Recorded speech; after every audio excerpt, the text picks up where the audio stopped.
Hi, I'm John Gray. On Mars Venus TV today, I'm exploring how, through understanding our differences and supporting our differences, we can create lasting passion for a lifetime. This is the foundation of transcending and going beyond toxic relationships and moving to the second stage. We're able to realize that it's our actions and our attitudes that can bring out the best in our partner or the worst of our partner. And once we feel that we know that we can bring out the best in our partner, then we create a sense of security and safety that we can be ourselves, and we can also allow them to be their selves. And then we're no longer in toxic relationships, but we're in loving and supportive relationships. And as long as we understand the differences between men and women, men can focus in on what are those needs that women have in order to feel most loved and supported. And women can focus in on what it is that men need to feel most loved and supported. And by nurturing those differences, we're able to maintain the magnetism of masculine and feminine. You see, it's the opposites that attract when it comes to basic sexual attraction. It's when women are being very feminine that a man is very drawn to her. And when a man is very masculine, a woman is drawn to him. And then there's even an explosion of passion when a man can be masculine and he also exhibits some feminine characteristics. So that's like when the Superman starts to share his feelings. Then you go, oh, what a feeling guy, you're so turned on. But when a guy's in the unemployment line reading Men Are From Mars, Women Are From Venus, it's not such a big turn on.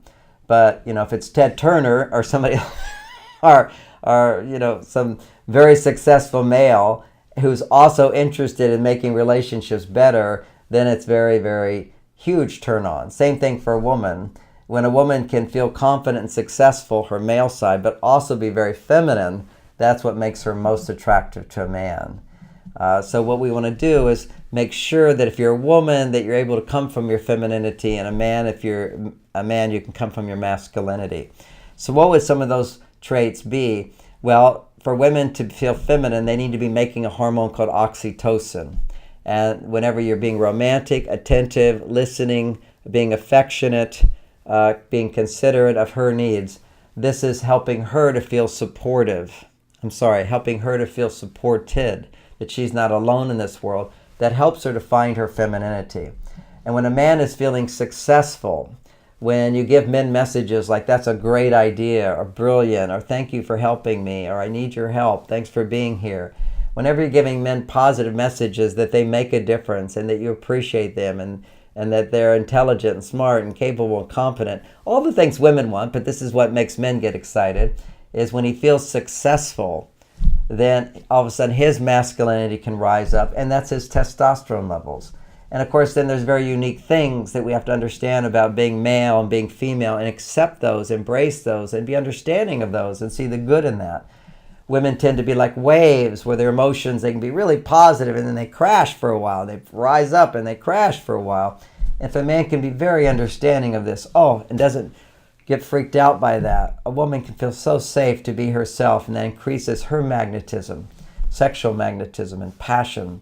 And for women to understand that men's cycle of intimacy, we like to get really close, so we feel very successful. Then we need to back off a while. We need to pull back and find ourselves. The guy's always trying to please her, he loses himself, and then he starts becoming overly feminized and starts getting moody and grumpy and irritable. But learning how to create space in a relationship is just as important as coming closer together. When we don't understand these principles, we tend to think something's wrong, and then we bring out the worst in our partners, and that starts creating toxic relationships. So in our presentation today at MarsVenus.com, I go into greater detail about where toxic relationships come from, why sometimes you're attracted to the wrong person again and again and again, and how to immediately change that pattern.